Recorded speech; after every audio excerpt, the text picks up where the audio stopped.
Que la grâce de notre Seigneur Jésus soit ton partage. Bonjour à toi, bonsoir, ça dépend de l'heure à laquelle tu reçois cette vidéo. Je suis ton frère Méni Jacob et ce matin, j'aimerais partager avec toi cette pensée. On ne peut pas fuir la présence de Dieu ou alors on ne peut pas fuir le plan de Dieu.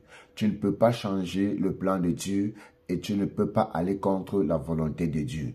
Souvenons-nous de cette merveilleuse histoire de Jonas lorsque Dieu va l'appeler et Dieu va le confier une mission. Jonas va se croire intelligent, Jonas va se croire prudent, Jonas va se croire malin et il va essayer de fuir à l'appel de Dieu. C'est comme ça que Jonas va se rendre à la mer pour prendre un bateau et pour fuir le plan de Dieu. Mais ce qu'il avait oublié, c'est qu'on ne peut pas fuir Dieu. On ne peut pas fuir Dieu. C'est Dieu qui t'a créé. Avant même que tu ne naisses, Dieu te connaissait. Avant même que tu ne sois dans le ventre de ta mère, Dieu avait déjà confié cette mission pour toi. Alors, ne tombe pas dans ce piège, croyant que tu es intelligent, croyant que tu sais raisonner, croyant que tu es intellectuel et que tu te dis, ces choses-là, c'est pour des personnes qui ont raté la vie. Croyant que ces choses-là, c'est pour des personnes qui ne savent plus quoi faire. Écoute mon frère, on ne peut pas fuir le plan de Dieu et tu ne peux pas fuir la destinée que Dieu a prévue pour toi. Jonas va donc se lever, il va continuer sa marche. Arrivé au milieu de la mer, le bateau va expérimenter des secousses, des tempêtes, la tempête va se lever et ceux qui étaient à bord du navire vont commencer à se questionner, mais qu'est-ce qui se passe?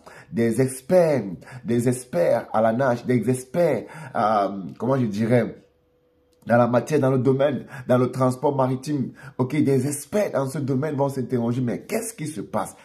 On a regardé la météo, on a consulté la météo. Ce n'était pas prévu qu'il devait avoir de tempête. Mais qu'est-ce qui se passe? À cause de ta désobéissance, à cause de ta tétutesse, à cause de ta négligence, à cause de ton ignorance ou alors à cause du fait que tu penses que tu es intelligent, regarde comment tu peux amener plusieurs personnes à l'égarement.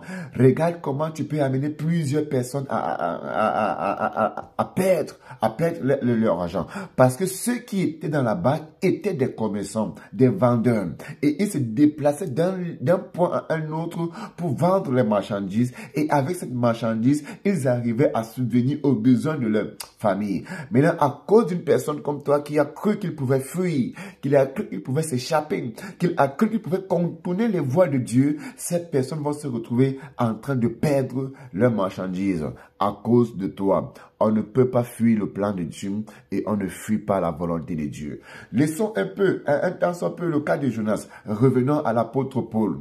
L'apôtre Paul était un homme zélé, déterminé, courageux, audacieux. Il croyait que ce qu'il faisait était était bien. Il croyait que la mission qu'il était en train d'accomplir était bien. Mais alors, l'apôtre Paul ne savait pas que ce qu'il était en train de faire, en fait, c'était de combattre Dieu, de lutter contre Dieu. Mon frère, tu ne peux pas fuir le plan de Dieu. Tu ne peux pas fuir le plan de Dieu. Je ne sais où tu es en ce moment. Je ne sais ce que tu passes en ce moment. Peut-être tu es en train de fuir l'appel de Dieu. Peut-être tu es en train de fuir le plan de Dieu. Peut-être tu es en train de fuir la mission de Dieu. Peut-être tu es en train de fuir les instructions de Dieu. Mon frère, tu vas te faire mal. Tu es en train de te faire mal et tu es en train de mettre la vie des autres en danger. Tu es en train de mettre la vie des autres en danger. Alors s'il te plaît, arrête-toi un instant. S'il te plaît, arrête-toi un instant. Arrête-toi un instant. Toutes ces personnes, à un moment donné, sont arrêtées. Toutes ces personnes, à un moment donné, se sont arrêtées. Pas parce qu'ils ont voulu, mais parce que Dieu a décidé que bon, ok, je t'ai laissé courir. Comme on dit chez nous, la course des enfants, c'est le matin.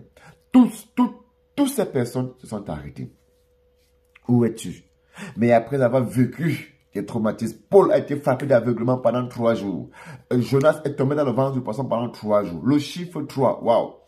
Toutes ces personnes qui ont tenté de fuir, qui ont tenté de résister à l'appel de Dieu, ou ont tenté de résister au plan de Dieu, à l'objectif de Dieu, se sont toujours retrouvés dans une situation. 3 jours dans le poisson, 3 jours d'aveuglement. Mon frère, comprends, on ne fuit pas l'appel de Dieu. Tu ne peux pas fuir l'appel de Dieu. Si Dieu t'a appelé, lève-toi.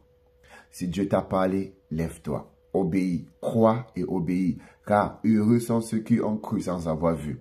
Lève-toi, n'endurcis pas ton cœur. Le Seigneur est avec toi, il ne t'abandonnera jamais.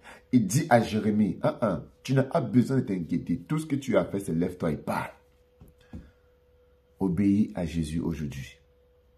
Si tu n'as pas encore donné ta vie à Jésus et tu aimerais faire la paix avec Jésus, voici une opportunité que moi je te présente. Veux-tu recevoir Jésus aujourd'hui? Veux-tu marcher avec Jésus aujourd'hui? Fais simplement cette prière. Seigneur Jésus, je te dis merci. Merci pour la vie. Merci pour cette opportunité. Merci pour cette grâce. Aujourd'hui, Seigneur, je viens à toi. Je te donne ma vie. Je ne veux plus vivre selon mes pensées, mais je veux vivre selon toi. Alors, s'il te plaît, aide-moi. S'il te plaît, conduis-moi. S'il te plaît, donne un sens à ma vie.